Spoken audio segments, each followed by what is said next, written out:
Hello friends, this is SP Singh and welcome to smarter everyday. प्यारे दोस्तों, CTET दिसंबर 2025 को target करते हुए आज से हम लोग सीटेट के जो प्रीवियस ईयर क्वेश्चन पेपर्स हैं उनको सॉल्व करेंगे। ठीक है, जिसमें पहले जो सीडीपी का पोर्शन है, बाल विकास के जो आपके 30 क्वेश्चंस होते हैं पहले उनको कवर करेंगे। ठीक है, तो ये प्रीवियस ईयर क्वेश्चन पेपर है 14 दिसंबर 2024 को। 14 दिसंबर 2024 को जो पेपर हुआ था ये वही क्वेश्चन पेपर आज हम लोग सॉल्व करेंगे, जिसमें सीडीपी के 30 क्वेश्चंस को हम लोग बहुत डीप में समझते हुए चलेंगे। इसी के बेस पे आपसे आने वाले सीटेट में क्वेश्चंस पूछे जाएंगे। पहले हम लोग जैसे सीटेट जो 2024 के क्वेश्चन पेपर हैं उनको हल करेंगे, फिर 2023 के क्वेश्चन पेपर हल करेंगे, 2022 के क्वेश्चन पेपर हल करेंगे। इस तरीके से हम लोग बैक चलेंगे। ठीक है, तो आज जो क्वेश्चन पेपर हमारे सामने है ये 14 दिसंबर 2024 का क्वेश्चन पेपर है। ठीक है, और ये जो क्वेश्चन पेपर रहेगा इसकी पीडीएफ जो हमारा व्हाट्सएप चैनल है जिसका लिंक डिस्क्रिप्शन बॉक्स में है वहां मिल जाएगा।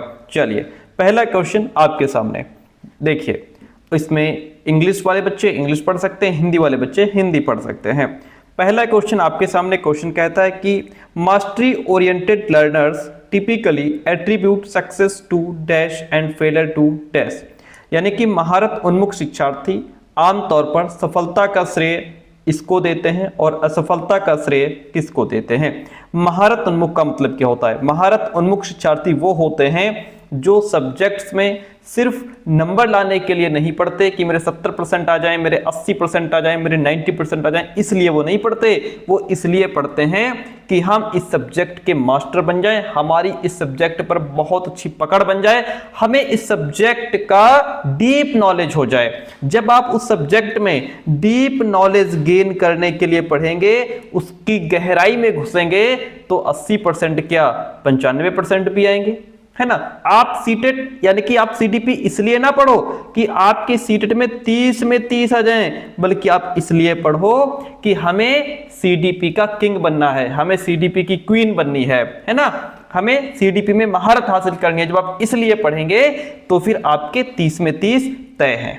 ठीक है, अगर आप सिर्फ 30 में 30 लाने के लिए पढ़ेंगे तो भले ना है, लेकिन जब उसमें बहुत डीप नॉलेज के लिए आप पढ़ेंगे तो फिर आएंगे। तो इसी को कहते हैं महारत उन्मुख, यानी सब्जेक्ट में महारत हासिल करने के लिए। तो जो विद्यार्थी महारत उन्मुख शिक्षार्थी होते हैं वो जब सफल होते हैं तो उसका श्रेय वो योग्यता और अच्छी किस्मत को देते हैं। असफलता का श्रेय कि काम कठिन है इसलिए नहीं हम पास हो पा रहे हैं, ऐसा नहीं है। जो महारत उन्मुख शिक्षार्थी होते हैं, योग्यता और कोशिश, अगर हम सफल हो गए तो हमारी योग्यता थी, हमारी कोशिश थी, और अगर फेल होते हैं तो खराब किस्मत को दोष देते हैं, ऐसा भी नहीं है। योग्यता और अच्छी किस्मत निम्न योग्यता नहीं, योग्यता और कोशिश और अपर्याप्त कोशिश। जो बच्चे महारत उन्मुख शिक्षार्थी होते हैं वो जब सफल होते हैं तो कहते हैं कि ये हमारी योग्यता थी और हमने कोशिश की तो हम सफल हो गए। वहीं जब वो असफल हो जाते हैं तो कहते हैं कि हमने इसमें पूरी कोशिश नहीं की, हमारा जो एफर्ट था वो इनसफिशिएंट था, पर्याप्त एफर्ट नहीं था, इसलिए हम पास नहीं हो पाए। ठीक है, तो इसमें ऑप्शन जो आपका फोर्थ रहेगा वहां राइट हो जाएगा। प्यारे दोस्तों, बहुत बढ़िया। अगला प्रश्न देखिएगा। प्रश्न कहता है कि निम्नलिखित में से कौन सा कथन विकास के समीप दूराभिमुख सिद्धांत का प्रतिनिधित्व करता है। समीप दूराभिमुख सिद्धांत का मतलब क्या होता है कि देखिए, यह प्रॉक्सिमो डिस्टल मतलब इसमें डेवलपमेंट केंद्र से बाहर की ओर चलता है, समीप से दूर की ओर, समीप दूराभिमुख यानी कि समीप से दूर की ओर। इस डेवलपमेंट में पहले बच्चे के सेंटर में पहले उसका धड़ डेवलप होता है ना, फिर उसके कंधे डेवलप होते हैं, उसकी भुजाएं डेवलप होती हैं, उसके हाथ डेवलप होते हैं, फिर लास्ट में फिंगर्स डेवलप होती हैं। ठीक है, अब ये इसके ऑप्शन क्या कह रहा है? विकास बहुदिशात्मक और बहुआयामी होता है, ये इसका प्रतिनिधित्व कर रहा है, या फिर अलग अलग संस्कृतियों में रहने वाले हम शक्ल जुड़वा अलग अलग दरों से विकसित होते हैं, ये स्टेटमेंट इसका प्रतिनिधित्व करता है, या फिर मोतियों को धागे में पिरोने से पहले बच्चे गेंद को पकड़ने की क्षमता विकसित करते हैं। बात तो ठीक है, बच्चे में खड़े होने से पहले बैठने की क्षमता का विकास होता है। देखिए इसमें जो सबसे बेस्ट ऑप्शन है वो ये है कि मोतियों को धागे में पिरोने से पहले बच्चे गेंद को पकड़ने की क्षमता विकसित करते हैं। छोटे बच्चे जो होते हैं वो क्या है कि पहले अगर आप उनको शुरुआत में पेंसिल दो तो कैसे पकड़ेंगे, पूरे हाथ से पकड़ेंगे, जैसे नहीं मुट्ठी बंद करते हैं है ना, वैसे पूरी पेंसिल को पकड़ेंगे। बाद में धीरे धीरे समझते हैं कि इस पेंसिल को एक अंगूठा 2 फिंगर्स लगा करके पकड़ना है। वहीं पर बच्चे में क्या है कि पहले बॉल को पकड़ेंगे, पहले बड़ी चीजें पकड़ लेते हैं, बाद में जो बहुत सूक्ष्म चीजें होती हैं उनको पकड़ने की, उनको समझने की क्षमता उनके अंदर आती है। जैसे यहाँ पे बच्चा गेंद को पहले पकड़ने की क्षमता उसके अंदर डेवलप हो जाएगी और मोतियों को धागे में पिरोने की जो क्षमता है वह बाद में डेवलप होगी। तो विकास जो है वो समीप से दूर की तरफ चलता है। ठीक है, इतनी बात है कि बच्चा पहले हाथ से कोई वस्तु पकड़ना सीखता है, फिर धीरे धीरे फिंगर्स से उन बारीक सी चीजों को पकड़ना सीखता है। तो कहने का मतलब है कि विकास अंदर से बाहर की ओर होता है, यानी कि पहले केंद्र का कंट्रोल होता है, फिर उसके जो छोर होते हैं वहां का कंट्रोल होता है। ऑप्शन यहाँ पे जो तीसरा है वह राइट हो जाता है। अगला प्रश्न कहता है, 3 नंबर प्रश्न है आपके सामने, कहता है कि वाइगोत्स्की के अनुसार बच्चे स्वयं से बात करते हैं। ये जो बच्चों के अंदर खुद से बात करने की जो एक तत्परता होती है या खुद से बात करने की जो उनके अंदर योग्यता होती है, इसको वाइगोत्स्की ने प्राइवेट स्पीच नाम दिया है। क्या नाम दिया है सर इसको वाइगोत्स्की ने प्राइवेट स्पीच की संज्ञा दी है। ठीक है, अब देखिए जब बच्चे खुद से बात करते हैं तो क्या करते हैं, विचार और आत्मनियमन में सहायता के लिए, आत्म सुदृढ़ीकरण प्रदान करने के लिए जब वयस्क उन्हें अनदेखा कर रहे हों, या क्योंकि वे आत्म केंद्रित हैं, ईगोसेंट्रिक हैं इसलिए, या फिर उनकी सोच अतार्किक है। देखिए अब इसको हम थोड़ा डिटेल में आपको बताते हैं। ये जो प्राइवेट स्पीच का कॉन्सेप्ट है किसने दिया है, वाइगोत्स्की ने। वाइगोत्स्की ने बालक में संज्ञानात्मक विकास को समझने की एक विकासात्मक प्रक्रिया के रूप में निजी भाषण यानी कि प्राइवेट स्पीच को बहुत इंपॉर्टेंट माना है ना। प्राइवेट स्पीच को बच्चे जब कोई काम कर रहे होते हैं तो कहते हैं कि ये काम ऐसे होगा, ये ऐसे होगा, है ना। निजी भाषण मतलब बालकों में पाई जाने वाली स्वयं से बात करने की प्रवृत्ति है। इसमें बच्चा अपने ही कार्यों को निर्देश देने के लिए भाषा का प्रयोग करता है। यहीं से प्रश्न पूछा जा रहा है। यहाँ पे बच्चा अपने ही काम को क्या करता है, सेल्फ रेगुलेट करता है, अपने ही काम को निर्देश देता है ना। जैसे जब बच्चा खेल रहा होता है तो बच्चा क्या कहता है, जैसे कोई खिलौना है तो कहता है कि पहले ये टुकड़ा यहाँ लगाऊंगा, अब ये वाला यहाँ लगाऊंगा, नहीं अरे ये तो उल्टा हो गया, इसको पलट देता हूँ। तो इस तरीके से, है ना। तो यहाँ पे जब बच्चा कहता है कि ये टुकड़ा यहाँ लगाऊंगा, इसको यहाँ लगाऊंगा, तो यहाँ पे बच्चा अपने आप से बात करके एक प्लान कर रहा है ना, अपने कार्य को एक सीक्वेंस दे रहा है। वहीं पर अगर हम बात करते हैं पढ़ाई के समय, तो अगर जैसे कोई बच्चा कहता है कि पहले मैथ्स के सवाल हल कर लूँ फिर मैं इंग्लिश पढ़ूंगा, तो यहाँ पे बच्चा आत्मनियमन, जैसा कि क्वेश्चन में पूछा गया है, आत्मनियमन यानी कि सेल्फ रेगुलेशन का एक उदाहरण होगा ये, क्योंकि वह अपने काम को कंट्रोल करने का काम कर रहा है। ठीक है, अगर बच्चा ये कहता है, जब बच्चा कपड़े पहन रहा हो और बच्चा कहता है कि पहले बटन बंद कर लूं फिर जूते पहनता हूं, यहाँ पे वो अपनी सोच को व्यवस्थित करके सही क्रम से काम कर रहा है कि मैं पहले बटन बंद करूंगा फिर जूते पहनूंगा। ये प्राइवेट स्पीच होती है ना। तो यहाँ पे वह आत्मनियमन में सहायता के लिए यानी कि सेल्फ रेगुलेशन के लिए यहाँ पे बच्चा जो है वह अपने काम को क्या करता है, सेल्फ रेगुलेट करता है। ठीक है, जैसे इसका बेस्ट ऑप्शन उदाहरण ये होगा कि जैसे बच्चा कहता है कि मैं पहले मैथ्स के सवाल हल करूंगा फिर इंग्लिश पढ़ूंगा, ये सेल्फ रेगुलेशन का उदाहरण होगा। तो विचार और आत्मनियमन में सहायता के लिए बच्चे स्वयं से बात करते हैं। ऑप्शन यहाँ पे आपका जो फर्स्ट था वह राइट हो गया। अगला प्रश्न कहता है सामाजिक संचार में चुनौतियां किसमें स्पष्ट होती हैं। सामाजिक संचार में चुनौतियां यानी कि समाज के साथ कम्युनिकेशन करने में, समाज के साथ बातचीत करने में किसमें स्पष्ट होती हैं, तो वो होती हैं स्वलीन क्रम विकार में। स्वलीन क्रम विकार क्या होता है सर, स्वलीन क्रम विकार होता है आपका ऑटिज्म स्पेक्ट्रम डिसऑर्डर, जिसको इंग्लिश में कहते हैं ऑटिज्म स्पेक्ट्रम, ध्यान रखिएगा, स्पेक्ट्रम डिसऑर्डर, जिसको ASD कहते हैं, डिसऑर्डर। ये जितने भी डिसऑर्डर वगैरह हैं और इनकी हम एक अलग से वीडियो आपको दे देंगे बना करके। सामाजिक संचार में चुनौतियां किसमें स्पष्ट होती हैं? ऑटिज्म स्पेक्ट्रम ऑर्डर में, डिसऑर्डर में। इसमें होता क्या है? इसमें ये होता है कि बच्चा समाज के साथ कम्युनिकेशन नहीं कर पाता, समाज के लोगों के साथ सहभाग नहीं कर पाता, है ना, समाज के कार्यों में सहभागी नहीं बन पाता, और जो कुछ संकेत होते हैं उनको वो समझ नहीं पाता। उसके अंदर, बच्चे के अंदर ना, जिसके अंदर ऑटिज्म स्पेक्ट्रम डिसऑर्डर होता है, उसमें एक बात को दोहराने की प्रवृत्ति पाई जाती है। वो अपनी ही बात को बार बार दोहराता भी है ना, और लैंग्वेज का एक असामान्य सा प्रयोग करेगा।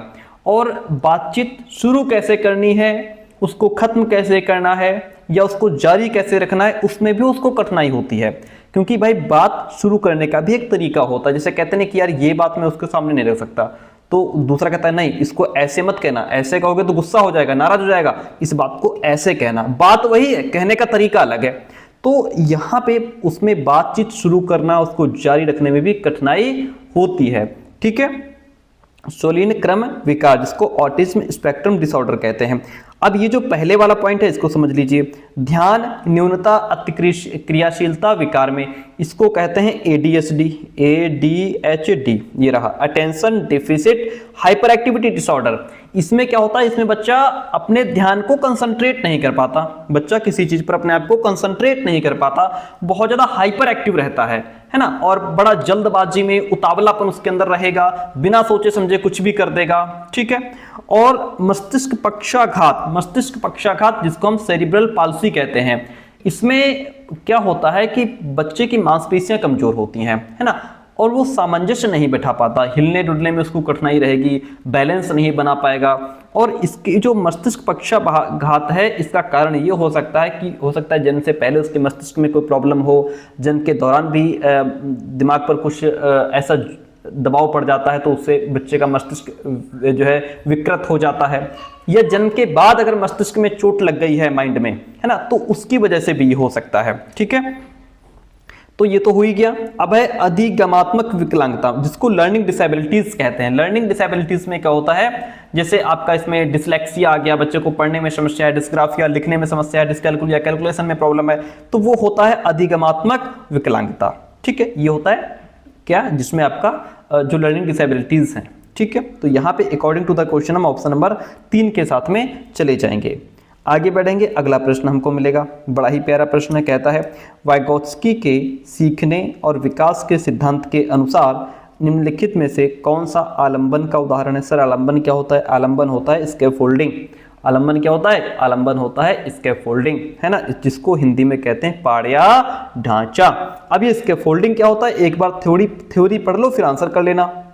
देखिए, स्कैफोल्डिंग होती है टेम्पररी हेल्प, कुछ समय के लिए दी जाने वाली सहायता, वयस्कों द्वारा दी जाने वाली टेम्पररी हेल्प या गाइडेंस को स्कैफोल्डिंग पाड़िया ढांचा कहते हैं। अच्छा, वयस्क का मतलब यहाँ पे ये है जो आपसे सीनियर हैं। जैसे छोटे बच्चे जब स्कूल से आते हैं तो घर में पेरेंट्स उसका होमवर्क करा देते हैं, होमवर्क कराने का मतलब हेल्प कर देते हैं, है ना, कि बच्चा पूछ रहा है मम्मी ये कैसे होगा, है ना, तो मम्मी अगर दूसरा काम भी कर रही है तो वहां से उसको थोड़ा बहुत संकेत दे देती है कि बेटा ये ऐसे नहीं ऐसे कर लेना।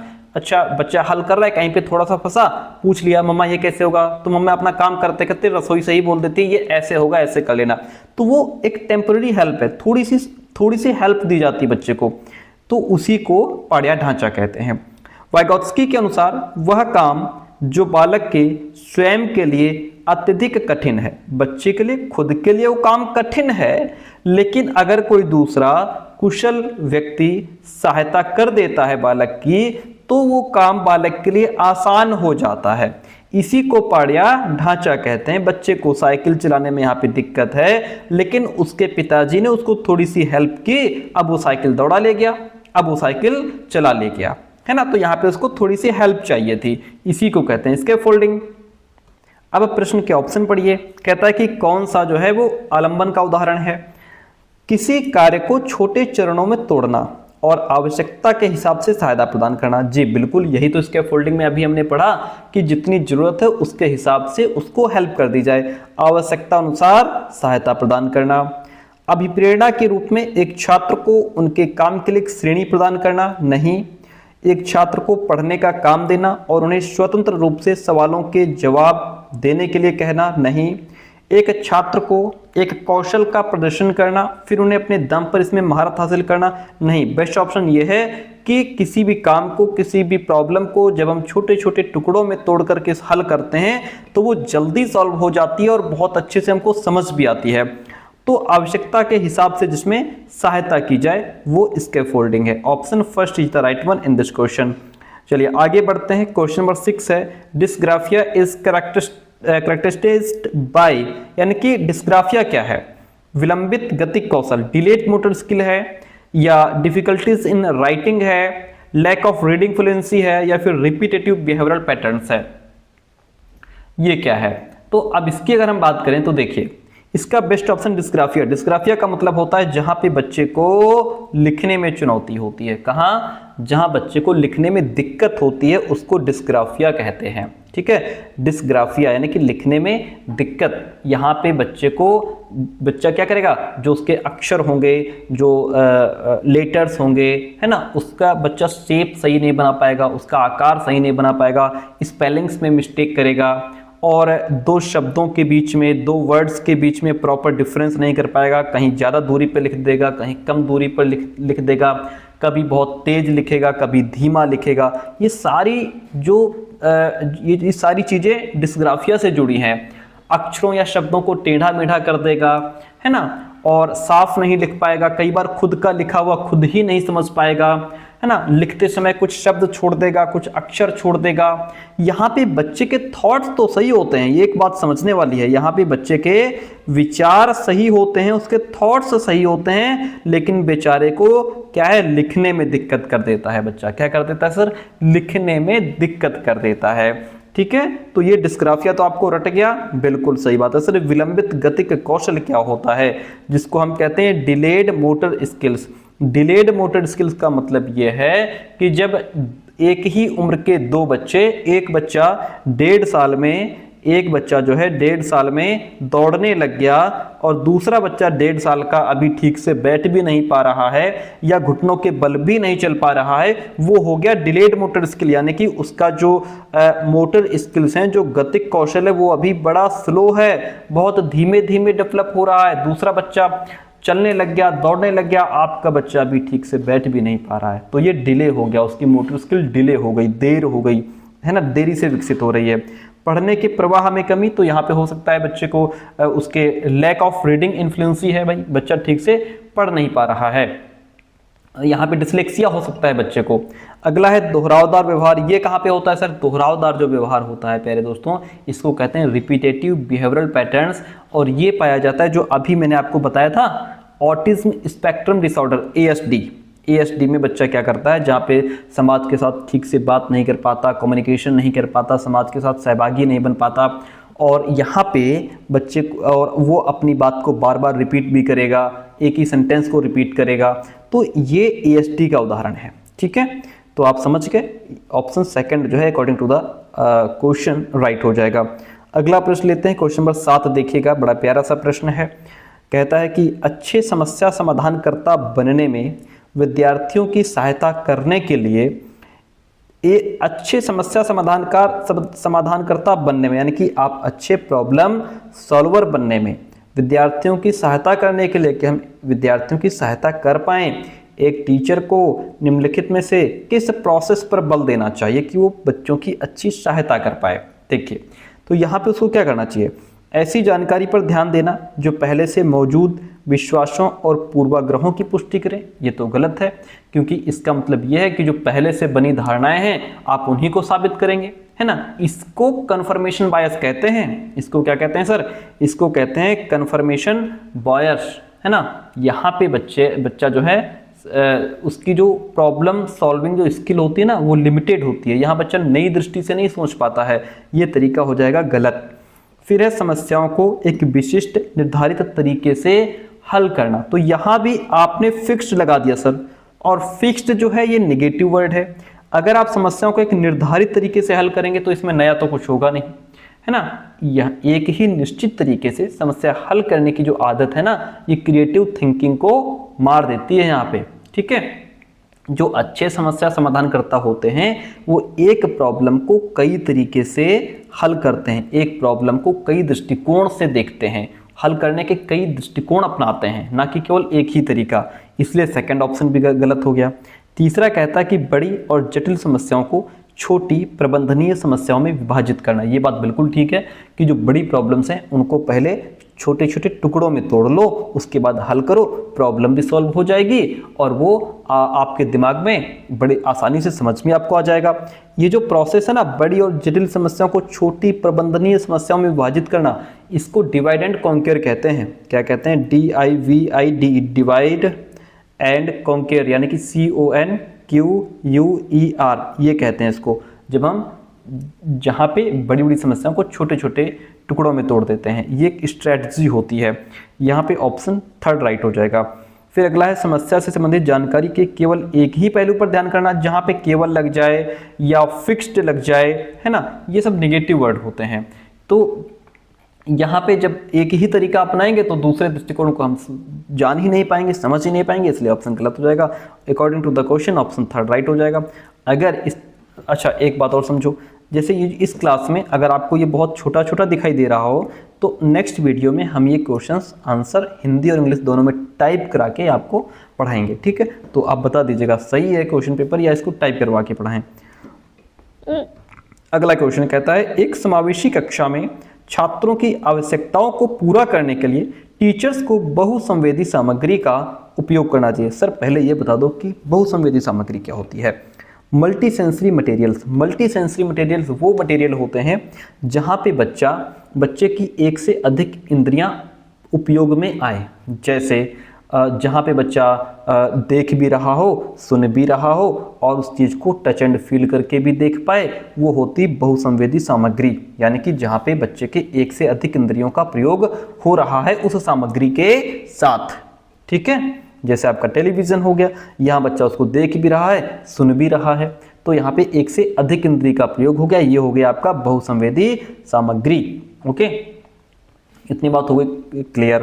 तो जो समावेशी कक्षा होती है इसमें छात्रों की आवश्यकताओं को पूरा करने के लिए टीचर्स को बहुसंवेदी सामग्री का उपयोग करना चाहिए। जी बिल्कुल करना चाहिए, बात तो ये सही है हमारा। समावेशी कक्षाओं को पाठचर्या सामग्री के मानकीकरण के साथ साथ मूल्यांकन रणनीतियों के मानकीकरण को अपनाना चाहिए। बिल्कुल गलत बात है।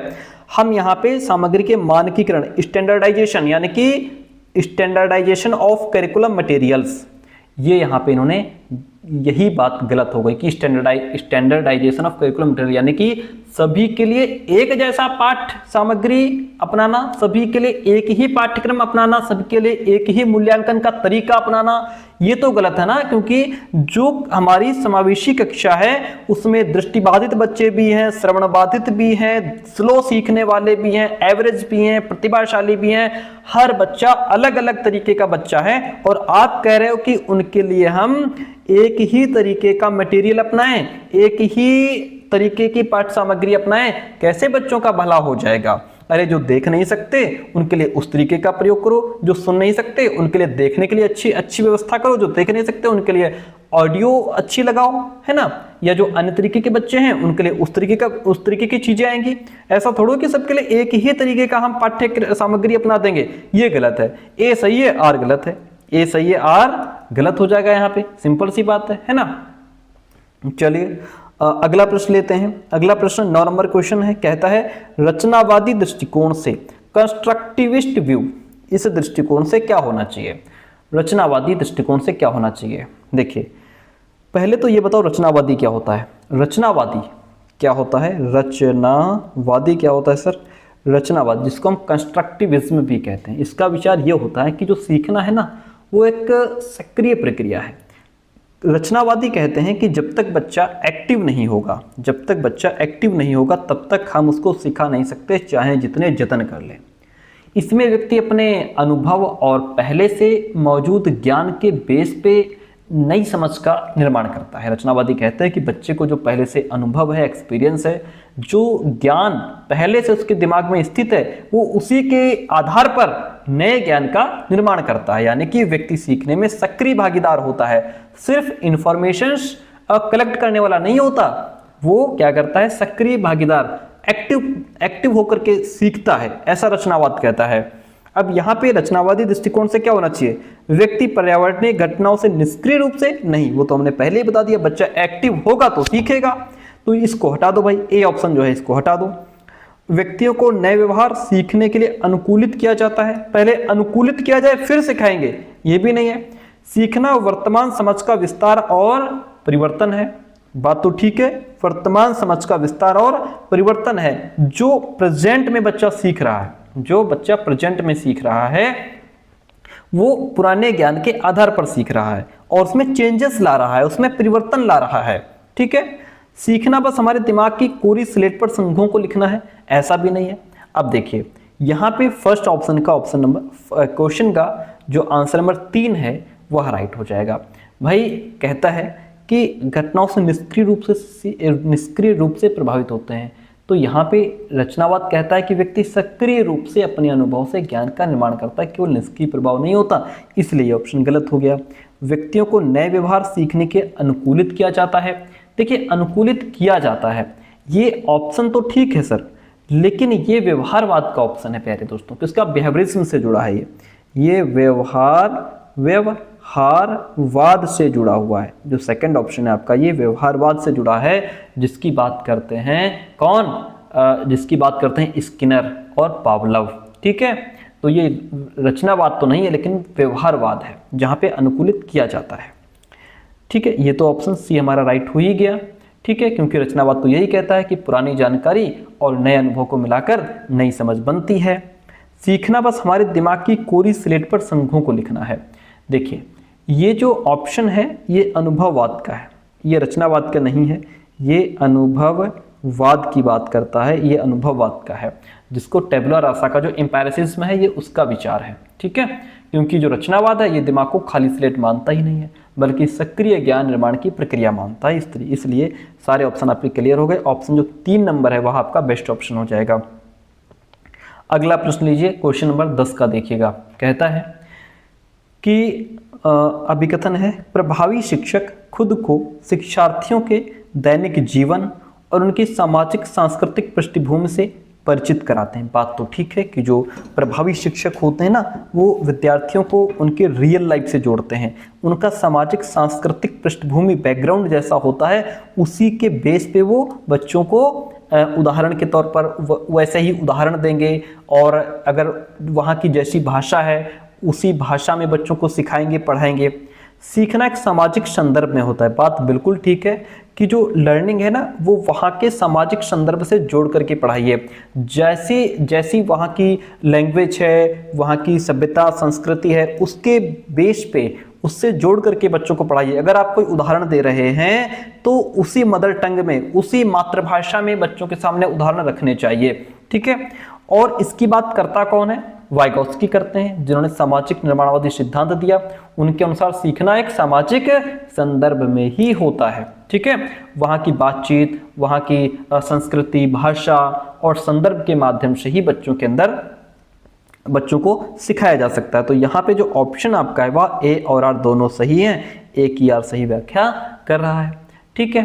तो यहाँ पे जो ए ऑप्शन है हमारा बिल्कुल राइट है भाई, क्योंकि अगर सीखना जो है वो सामाजिक संदर्भ में ही होता है। शिक्षक के लिए जरूरी है कि वो उस सामाजिक सांस्कृतिक संदर्भ को समझें, तभी वहाँ के जो एग्जाम्पल्स हैं, वहाँ की जो एक्टिविटीज़ हैं, जो लैंग्वेज है, तो वो ऐसी चुनी जाए जो वहाँ से मेल खाते हों, ठीक है, ताकि बच्चा बेहतर सीखे।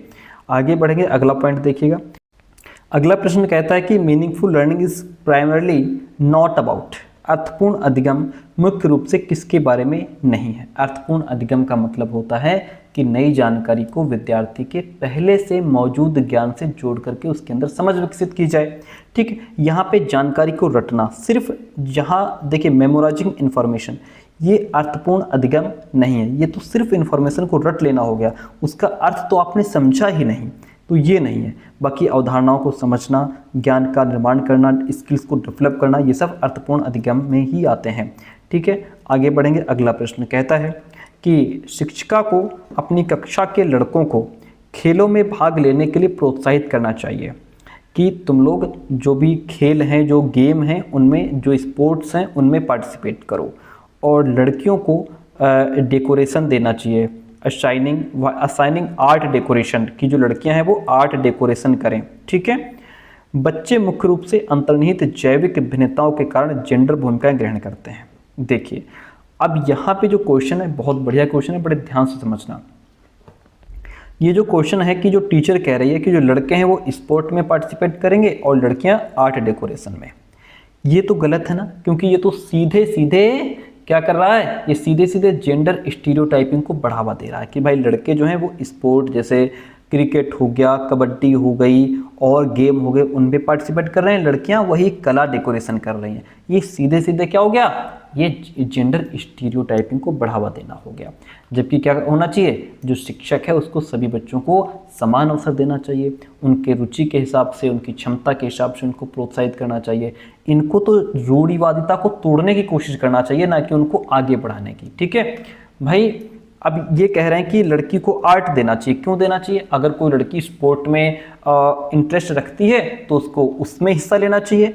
कोई लड़का अगर आर्ट डेकोरेशन में इंटरेस्ट रखता है तो उसको आर्ट डेकोरेशन देनी चाहिए, है ना। तो ये तो गलत है, ये गलत है यहाँ पे भाई, ये गलत है। बच्चे मुख्य रूप से अंतर्निहित जैविक भिन्नताओं के कारण जेंडर भूमिकाएं ग्रहण करते हैं, यानी कि अंतर्निहित जैविक भिन्नताओं, अंतर्निहित कि मैं लड़का हूं मैं बाहर के काम करूंगा, मैं लड़की हूं तो मैं घर का काम करूंगी, नहीं, ये सब समाज तय करता है, ये सब हमें समाज सिखाता है, हमें स्कूल सिखाता है, हमारे घर परिवार हमको ये सिखाता है ना। ये कौन सिखाता है, ये जो हमारे जेंडर रोल्स हैं ये हमें कौन सिखाता है, हमारे जेंडर रोल्स जो हैं ये बहुत बड़े पैमाने पर सोशलाइजेशन के थ्रू हमारे अंदर आते हैं, समाजीकरण के थ्रू, संस्कृति, परिवार, स्कूल, मीडिया, हमारे जो पीयर्स हैं उसके द्वारा हमारे अंदर ये जेंडर रोल्स बनते हैं। ठीक है। तो जेंडर रोल्स का जो निर्धारण है मुख्यतः समाज और संस्कृति के बेस पे होता है। तो अंतर्निहित जैविक भिन्नताओं के कारण जेंडर भूमिकाएं ग्रहण करते हैं, ऐसा नहीं है। ये भी ऑप्शन गलत है हमारा, ए और आर दोनों ही यहाँ पे गलत हो जाते हैं। ठीक है। तो इसको क्या कहा है कि जैसे मुख्य रूप से, ये जो कह दिया ना कि मुख्य रूप से अंतर्निहित जैविक भिन्नताओं, कि मैं अपने आप को फील कर रहा है कि मैं लड़का हूं तो मैं ये काम करूंगा, मैं लड़की हूं तो मैं ये काम करूंगी, है ना। ये समाज तय कर देता है कि तुम लड़के हो और तुम अगर घर का काम करोगे तो ये तुम्हारी बदनामी होगी, तुम्हारी बेइज्जती होगी, तुम लड़कियों वाला काम कर रहे हो, है ना। तो इसलिए ये बच्चे, ये उनके अंदर पहले से बैठा दिया जाता है। ये भी ऑप्शन गलत है, ए और आर दोनों ही यहाँ पे गलत हो जाते हैं। अगला प्रश्न देखिएगा, कहता है कि गति संवेदी शिक्षार्थी डैश के माध्यम से सीखना पसंद करते हैं। गति संवेदी जो शिक्षार्थी होते हैं ये काइनेस्थेटिक लर्नर्स जो हैं ये खेल कूद के माध्यम से और किसी चीज़ को हाथों से बना करके, उसको छू करके, प्रयोग करके बेहतर समझते हैं। ठीक है। तो ये करके और चलने फिरने के माध्यम से सीखना पसंद करते हैं। किसके माध्यम से, करके करने से बेहतर सीखते हैं और चलने फिरने से बेहतर सीखते हैं। जैसे अगर कोई विज्ञान का विद्यार्थी है तो उसको बैटरी बनाने को दे दो, बहुत बढ़िया बनाएगा, बैटरी हो गया, बल्ब हो गया, तार जोड़ना हो गया, लाइटिंग का प्रयोग हो गया, वो बड़ा जल्दी सीखेगा। कोई इतिहास का विद्यार्थी है तो वो किसी भी घटना को नाटक के तौर पर दिखा करके आपको बेहतर, वो उसमें अच्छी परफॉर्मेंस देगा, क्योंकि वो काइनेस्थेटिक शिक्षार्थी है, गति संवेदी शिक्षार्थी है, जो कि चलना फिरना, खेलना कूदना और इन सब और रोल प्ले के माध्यम से इन सब चीज़ों से वो बेहतर सीखते हैं। ऑप्शन यहाँ पे जो तीसरा है वहाँ राइट हो जाता है। अगला प्रश्न लीजिए। प्रश्न कहता है हार्वर्ड गार्डनर के अनुसार एक वैज्ञानिक डैश बुद्धि का उच्च प्रदर्शन करेगा, जबकि एक जो मूर्तिकार होता है उसके अंदर बुद्धि की उच्च बुद्धिमत्ता होगी। कौन सी होगी? तो हार्वर्ड गार्डनर ने कई प्रकार की बुद्धि बताई है, जिसमें जो वैज्ञानिक है ना उसके अंदर तार्किक गणितीय बुद्धि होगी। कौन सी होगी? लॉजिकल मैथमेटिकल बुद्धि होगी। वो लॉजिकल बुद्धि प्रयोग करेगा, मैथमेटिकल बुद्धि प्रयोग करेगा। वहीं पर जो मूर्तिकार है उसके अंदर बॉडीली काइनेस्थेटिक बुद्धि होगी। बॉडीली काइनेस्थेटिक बुद्धि होगी क्योंकि यहाँ पे मूर्तिकार को अपनी जो सामग्री है उसको हाथ से बड़ा ही संवेदनशीलता से और बहुत सूक्ष्म तरीके से अपने बॉडी पर कंट्रोल करके उस मूर्ति को एक आकार देना होता है। भाई जो मूर्तिकार है वो अपने हाथों से मूर्ति को कितना बढ़िया शेप एंड साइज देता है ना। तो ये गति संवेदी बॉडीली काइनेस्थेटिक, उसका अपनी बॉडी पर पूर्ण कंट्रोल होता है ना। तो यहाँ पे जो मूर्तिकार होता है उसके अंदर स्पेशल बुद्धि भी होती है। मूर्तिकार स्पेशियल का भी प्रयोग करता है। स्पेशियल मतलब पहले वो अपने मन में कल्पना करता है, फिर उसे काइस्थेटिक तौर पर यानी कि फिर उसे सामने प्रेजेंट करता है। तो किसके माध्यम से? बॉडी के माध्यम से। ठीक है, तो यहाँ पे जो वैज्ञानिक रहेगा वो तार्किक गणितीय बुद्धि का प्रयोग करेगा, जो मूर्तिकार रहेगा वो गति संवेदी बॉडली काइस्थेटिक बुद्धि का प्रयोग करेगा, क्योंकि उसका अपने बॉडी पर और अपने जो हाथों से जो उस मूर्ति को शेप एंड साइज देता है उस पर अच्छा कंट्रोल रहता है।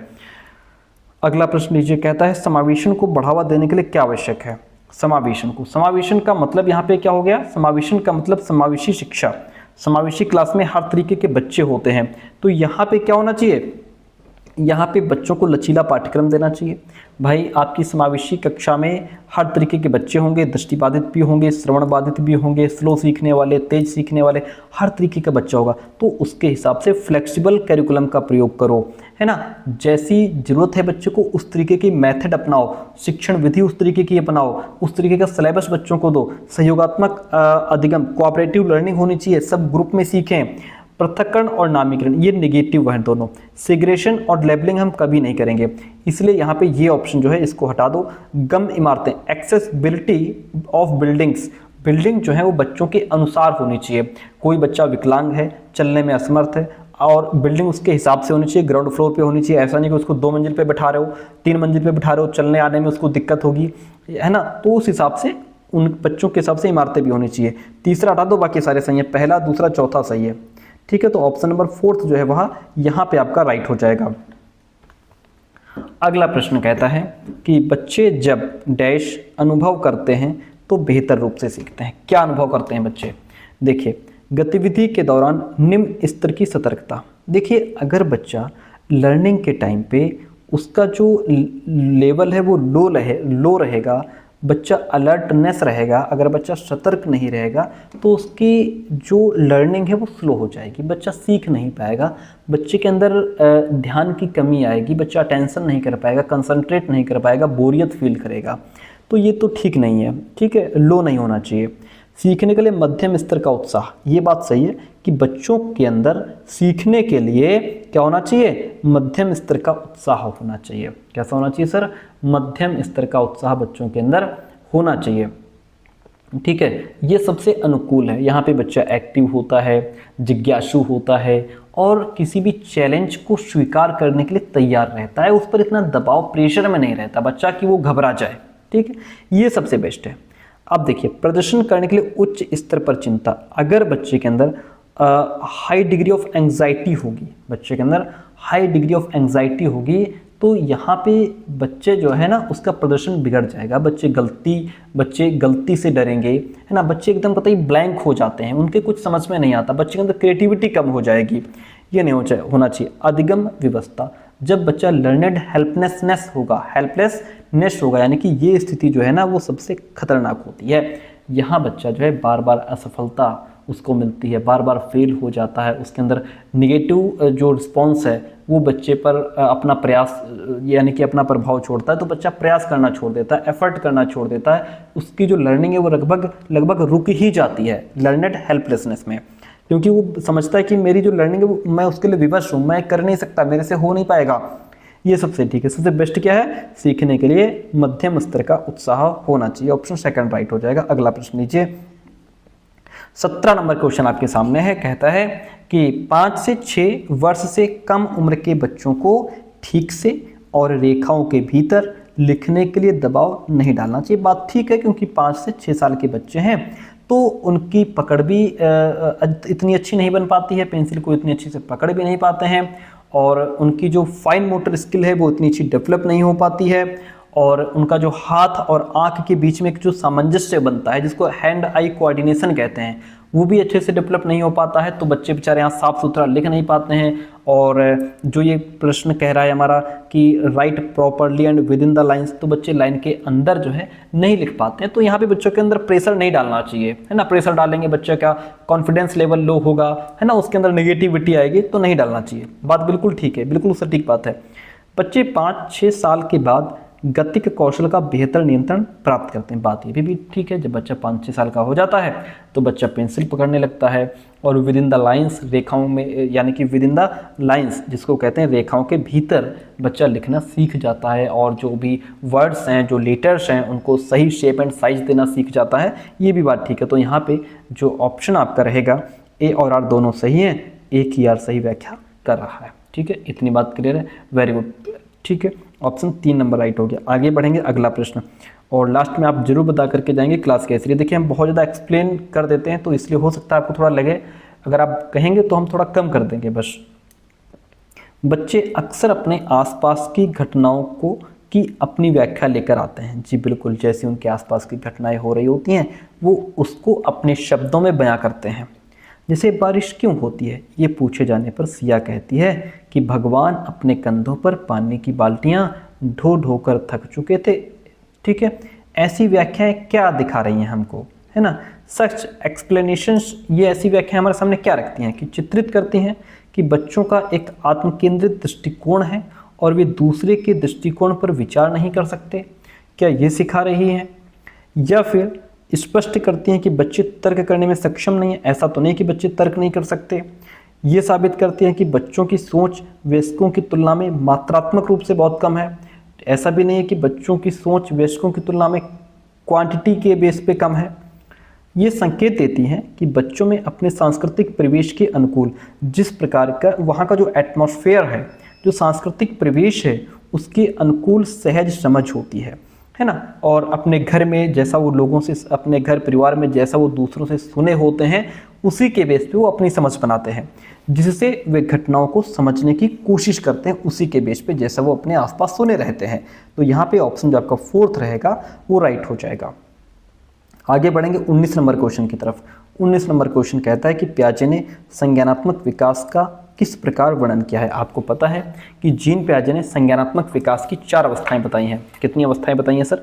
4 अवस्थाएं बताई हैं। कौन कौन सी? जो पहली अवस्था है वह इन्होंने बताई है सेंसरी मोटर स्टेज, जो कि 0 से 2 वर्ष तक की चलती है। दूसरी इन्होंने बताई है प्री ऑपरेशनल स्टेज, जो कि 2 से 7 वर्ष तक की है। तीसरी स्टेज इन्होंने बताई है 7 से 11 वर्ष तक की, जिसको कहते हैं कॉन्क्रीट ऑपरेशनल स्टेज। चौथी बताई है 11 से 15 वर्ष या 11 वर्ष से अधिक की अवस्था, जिसको कहते हैं फॉर्मल ऑपरेशनल स्टेज। प्रश्न कहता है कि पियाजे ने संज्ञानात्मक विकास का किस प्रकार वर्णन किया है। किस प्रकार वर्णन किया है? तो इन्होंने 4 गुणात्मक रूप से भिन्न चरण में वर्णन किया है। 4 गुणात्मक रूप से भिन्न चरण, 4 अलग अलग चरण बताए हैं। 0 से 2 वर्ष तक का, 2 से 7 वर्ष तक का, 7 से 11 वर्ष तक का, 11 से 15 वर्ष तक का। ठीक है, 4 स्टेजेस इन्होंने दी हैं। ऑप्शन यहाँ पे जो तीसरा रहेगा वो आपका राइट हो जाएगा। अगला प्रश्न देखिए, कहता है कि विद्यालय में खेलने के समय ऋषभ, एक 7 वर्षीय लड़के ने खेलने के लिए एक गुड़िया उठाई कि मैं इस डॉल से खेलूंगा। उसने एक गुड़िया उठा ली। उसके कुछ साथियों ने उसकी इस पसंद के खिलौने के लिए उसका मजाक उड़ाया। अरे यार, तुम लड़के होकर के गुड़िया से खेलोगे, हंसने लग गए। एक शिक्षक जो अपने विद्यार्थियों में लैंगिक भूमिका के संदर्भ में लचीलापन विकसित करना चाहता है कि फ्लेक्सिबिलिटी आ जाए, उसको इस कंडीशन में निम्नलिखित में से कौन सी प्रतिक्रिया देनी चाहिए? वो बच्चों के अंदर जेंडर, ये जो जेंडर स्टीरियोटाइप है, इसको कम करना चाह रहा है ना। तो इसके लिए उसको क्या करना चाहिए? ऋषभ से बात करनी चाहिए कि गुड़िया लड़कियों के लिए उपयुक्त है, लड़कों को गुड़िया के साथ नहीं खेलना चाहिए। इससे वो लचीलापन नहीं कर पाएगा, इससे तो वो जेंडर रूढ़िवादिता को बढ़ावा दे देगा। ये हटा दो।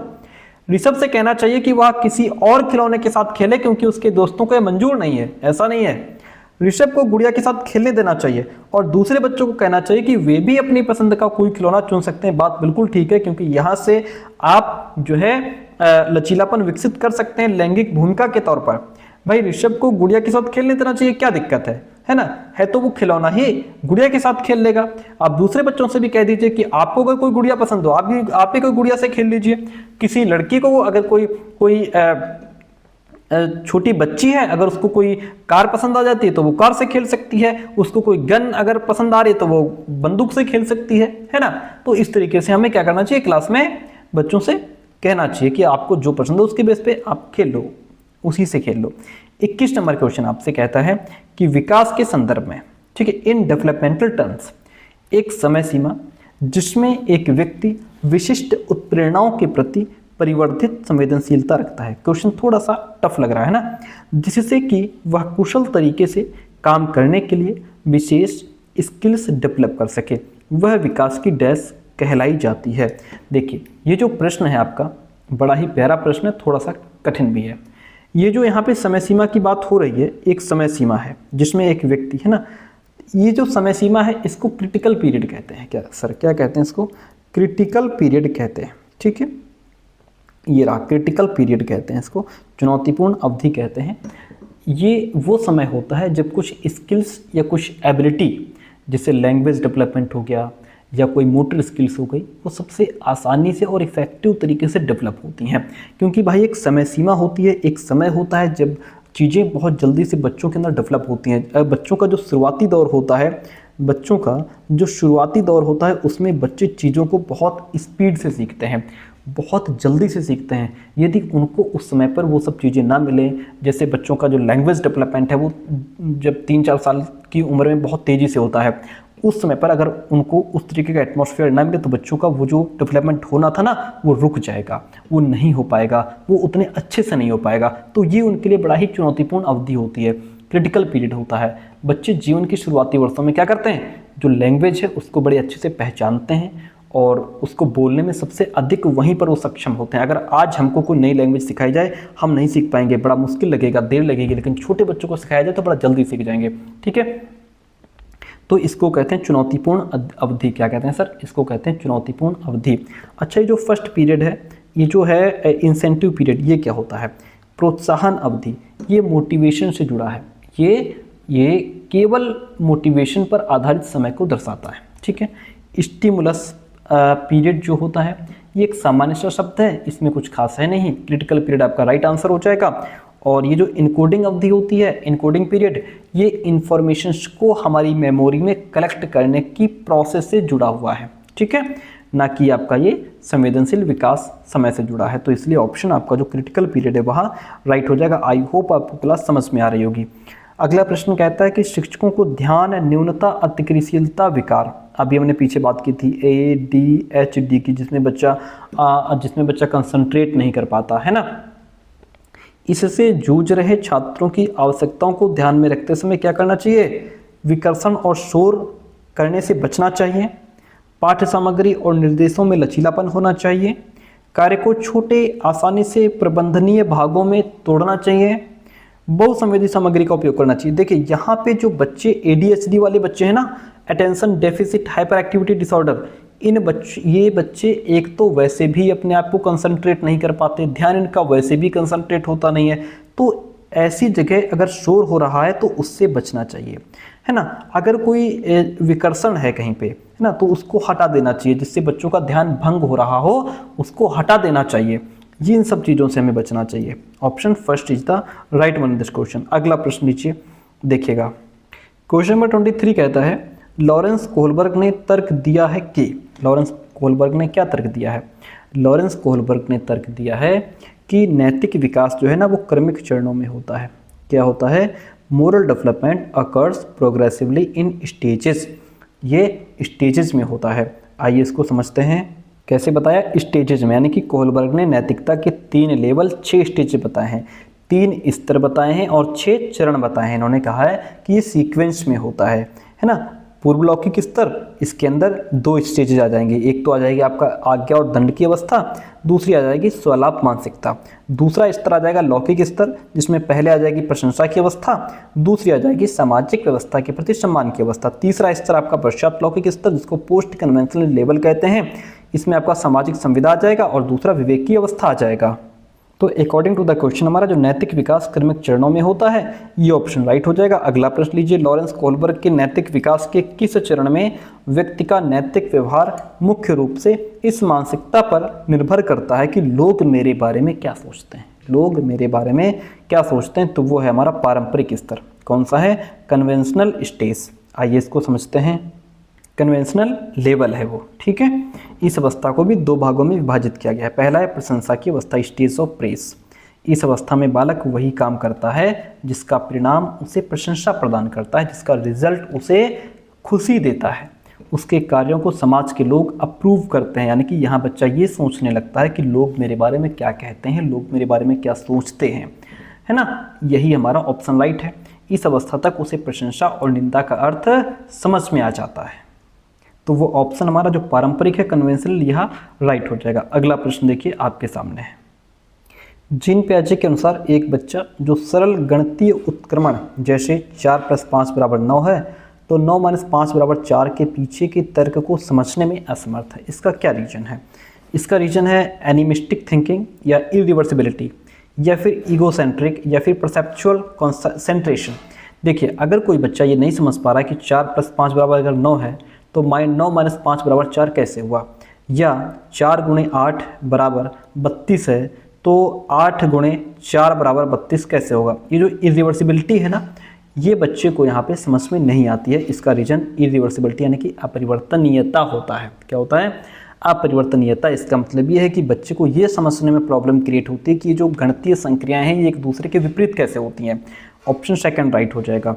अगला प्रश्न 26 नंबर क्वेश्चन कहता है कि शिक्षकों को छात्रों से दूरी बनाकर रखनी चाहिए। ये बात तो यहीं पे गलत है कि टीचर्स अगर छात्रों से दूरी बना करके रखेगा तो फिर कैसे काम चलेगा, कैसे बच्चा अधिगम करेगा, कैसे सीखेगा, कैसे पढ़ेगा।